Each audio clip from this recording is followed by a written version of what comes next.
The Republic of Tajikistan was one of the new 15 states to come out after the dissolution of the Soviet Union in 1991. Tajikistan is located in Central Asia. It borders Uzbekistan, Kyrgyzstan, China, and Afghanistan. The democratic situation of Tajikistan is critical. It is very unadvisable to speak out against the government, which has been in power for more than 30 years. The economic situation is not better. Much of its population lives under the line of poverty, and 20% live with less than $1.25 per day.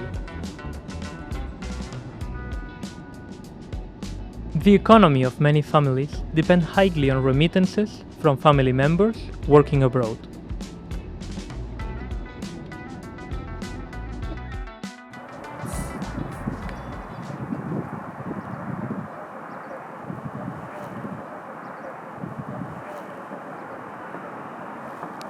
The first impressions that we got in Tajikistan are that it's very polluted, it's very empty.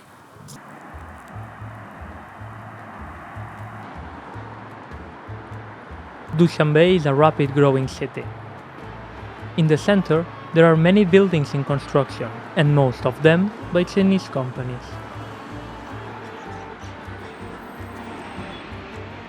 The city is not really what I expected. Tajikistan is one of the poorest countries in the region, but the center is covered with high-class tall buildings, and the streets have plenty of high-standard brand stores.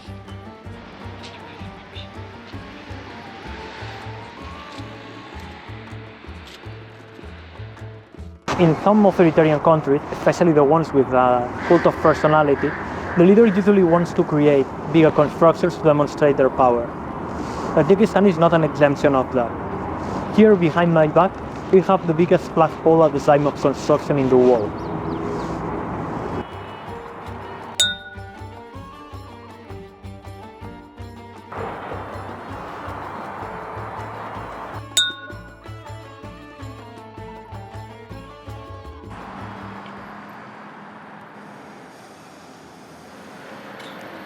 This is a tea saloon, what the Tajiks call a chaykhana. It is one of the most emblematic places in the city.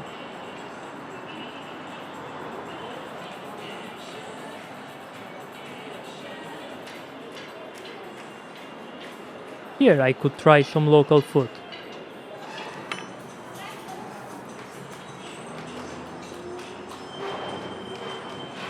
A soup called shurbo, a kebab, and a Central Asia-style noodles called lahman. It is interesting to see how much these three meals cost, and if local citizens could afford eating out in a place like this.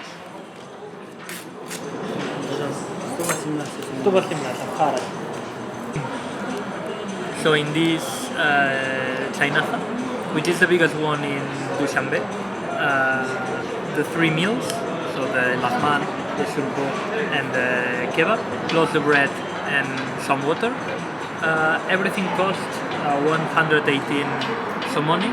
That means 12 euro or 120 crowns.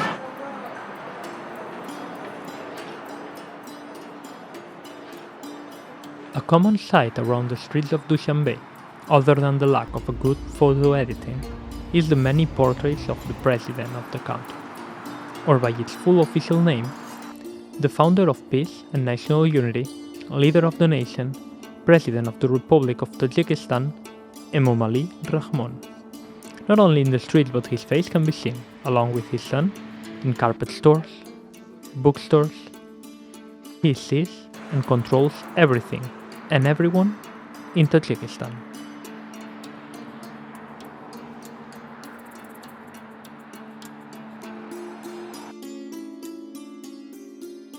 Arranging interviews inside the country was impossible. Living in exile, we contact Muhammad John Kabirov, a journalist in the media Azda TV, working from Poland. Tajikistan is unique, autocratic, nepotism, kleptocracy regime. You have all this in one. You have authoritarianism, you have nepotism, like the entire family involved in the politics. About democracy in Tajikistan, we have a joke. They said the voting box in Tajikistan, they have magic. The magic is that you vote for one person and the result will be the same, Rahman. No matter who you vote, but the result will be Rahman. Another key point of any authoritarian regime is the repression of the opposition. Firuzi, a journalist working also at Azda TV, is the son of a political prisoner.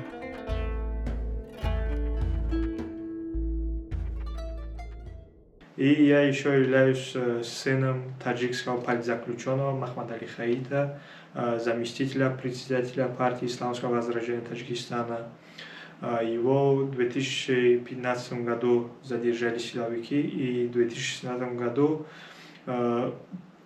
отправили на пожизненный срок в тюрьму без никаких доказательств. Давление на нашу семью было и до задержания моего отца, но после задержания отца эти давления стали намного больше. Я даже был задержан на 2 дня силовиками. Я был задержан работниками ГКМБ. Нас с мамой там держали из-за того, что было опубликовано дело отца из 99 страниц. Мы это сфотографировали и отправили журналистам, те, которые тут были раньше. Мы отправили им, и об этом узнали работники государства и пришли к нам домой, нас задержали. Они сказали, что это государственный секрет, вы не должны были это разглашать. И поэтому задержали нас на 2 дня. И я подвергался там пыткам со стороны работников КГБ. Tajikistan is also one of these kind of countries that doesn't really appreciate much foreign journalists coming to the country. That's why during all my stay in the country, I will be just a simple and nice tourist. That's why we need to be very cautious with our filming, as we don't want any undesired attention that could get us in serious trouble.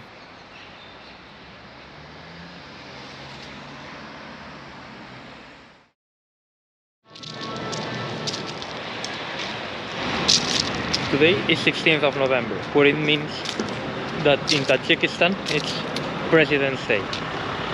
Despite not being an official holiday, it's not a day off for the citizens of Tajikistan. The party, the celebration, is announced in every single street.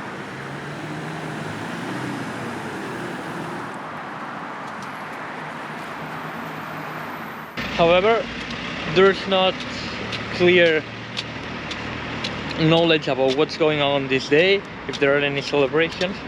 So I have gone on the street very early in the morning to try to figure out what does it mean in this country, the day of the president. It is announced all over Dushanbe, but nothing seems. The center of the city looks actually quite empty.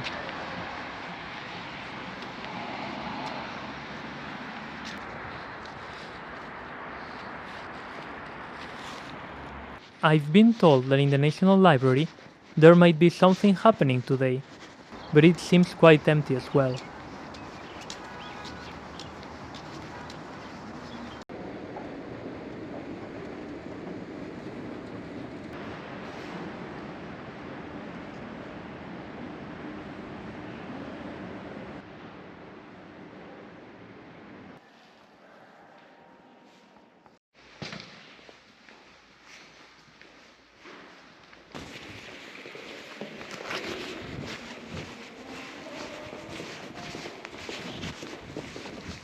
We had like a conference, they have counters. So this is the reason the overproof stage is taken.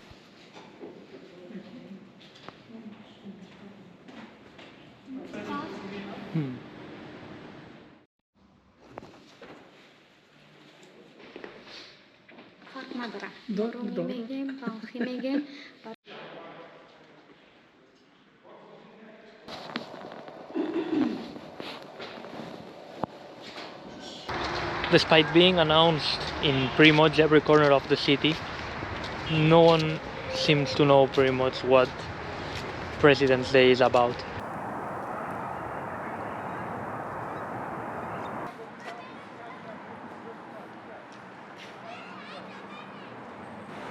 I'm still wondering what the life of an average citizen looks like. Near the city center, there's a shopping mall. The shops and restaurants look quite similar to Western Europe, but many of the stores are very empty. Supermarkets are usually representative of the local culture. However, that's not really the case here. All of the products are imported from Russia, and the music is quite loud. One of the things that surprised me the most about this country is the fact that despite them having an average salary quite low, very low for Norwegian and European standards, they have quite high prices in basic products like hygiene or even some food. For example, we have deodorants, shampoo or toothpaste that cost pretty much what it costs in Norway. We have to consider that 1 somoni equals to 1 Norwegian crown, so we would say that 40 somoni are 4 euro, and we see these prices in pretty much everything in the supermarkets. So I have been left wondering, where do the average Tajik citizen buy their products in the country?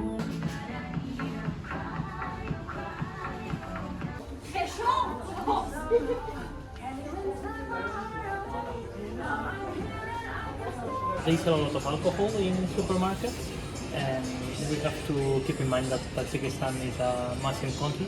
Alcohol is very expensive, and we're talking pretty much about Norwegian standard expensive.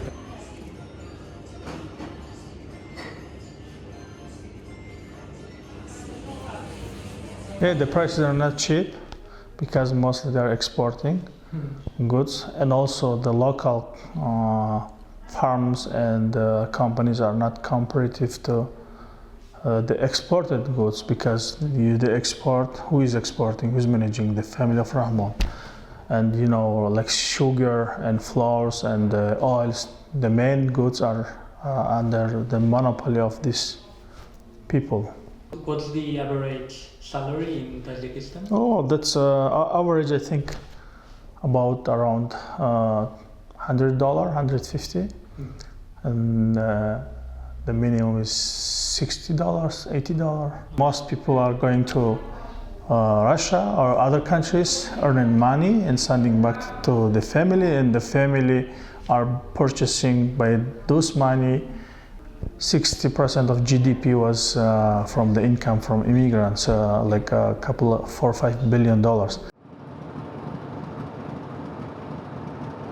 Outside the city center, I find a more local reality of Dushanbe.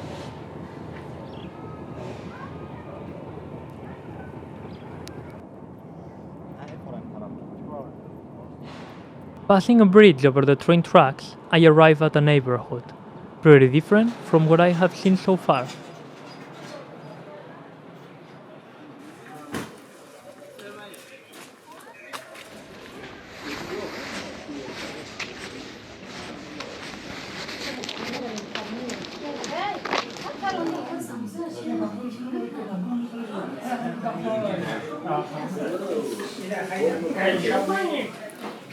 This is a basic place in the suburbs of the city, next to the train station, and here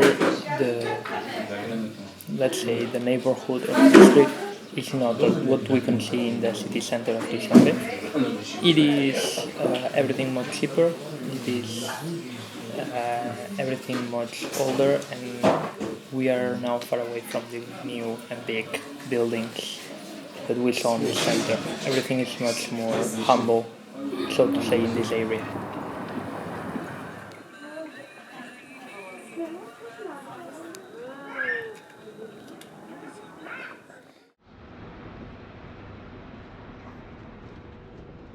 There is more of Tajikistan outside Dushanbe.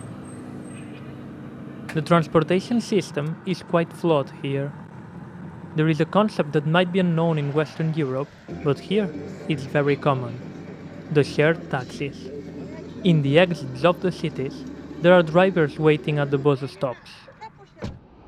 On the ride to your destination, they will stop to pick up and drop off people along the way. If other people are going in that direction, they will join you in the trip. The goal is to fill up the car. Some of these taxis are illegal. That's why I will not show the face of our driver.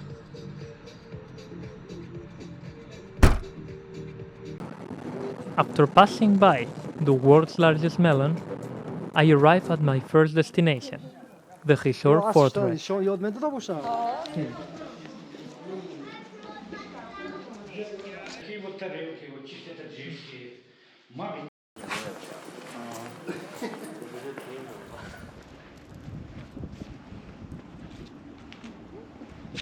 The interesting fact about this fortress is that it's around 3,500 years old. The landscape here is also quite astonishing, and here we can see now a different view of Tajikistan with this more countryside view, not the high buildings of Dushanbe anymore.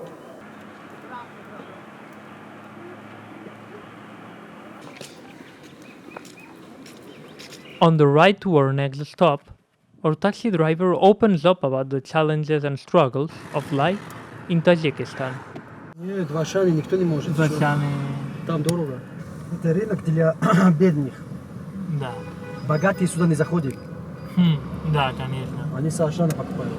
Большинство народ Таджикистана покупает здесь. Да, да. 80% здесь покупают. Дорогие, на все дорогое цена.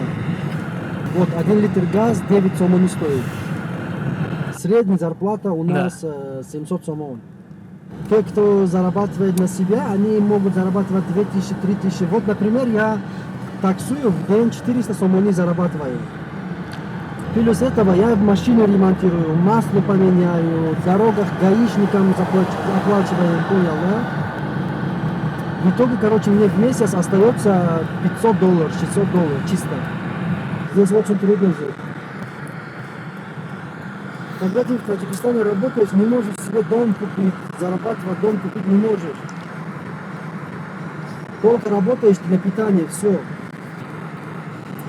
Честно, ты что, нету такого. Никто не может путешествовать. Богатые строят, вот это все богатые строят. Вот. Потом бедным продают. Поэтому богатые становятся, бедные.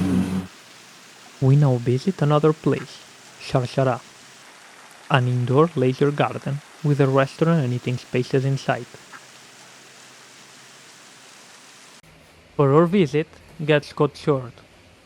The Dushanbe City Council is having a meeting in the premises.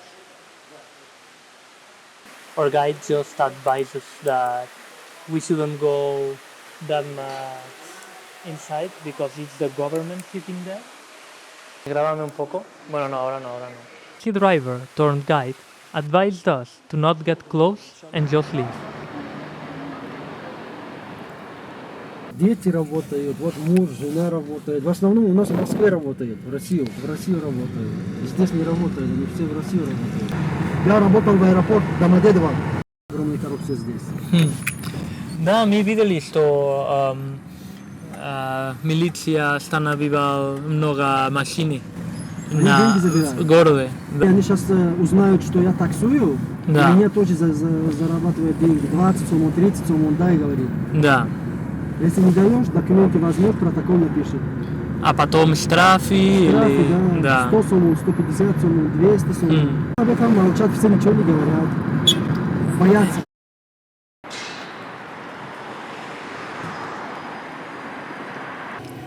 The last day of our adventure in Tajikistan has a special treat for us. We are going to attend to one of the traditional Tajik games, which is also played in pretty much the whole of Central Asia. is called Buzkashi, even though in other countries have other names. And it is kind of a game of polo. Apparently it's a very big game. People from many countries of Central Asia are coming to play today. And we'll see how it goes.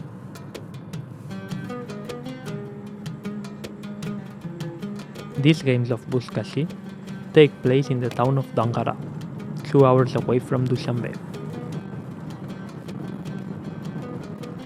This town has the singularity of being the birthplace of the Rahman family, and also holding their palace. Да, скорее всего, он пришел. Да, На Бузкаши, это внук его. Пришел.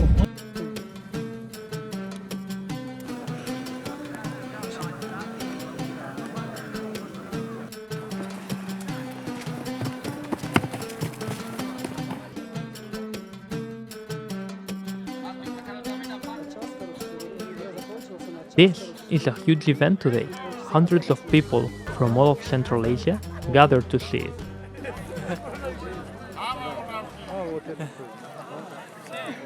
Even country officials are here. Там сидит правительство, вон там наверху, видишь?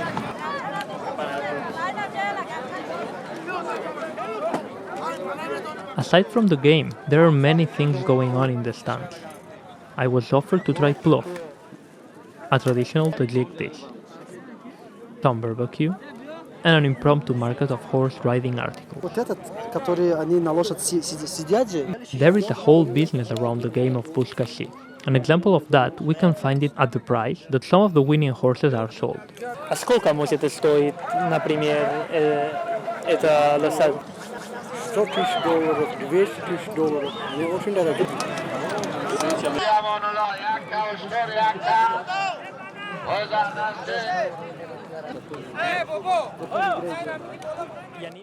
The game is now about to start. The winner doesn't only leave with a sweet taste of victory, but also with $3,000 in its pocket.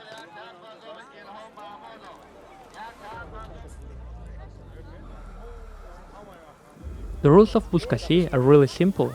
A dead goat gets its head chopped. Then hundreds of people fight everyone by themselves to take the goat's carcass and bring it to the scoring zone, all while lashing each other.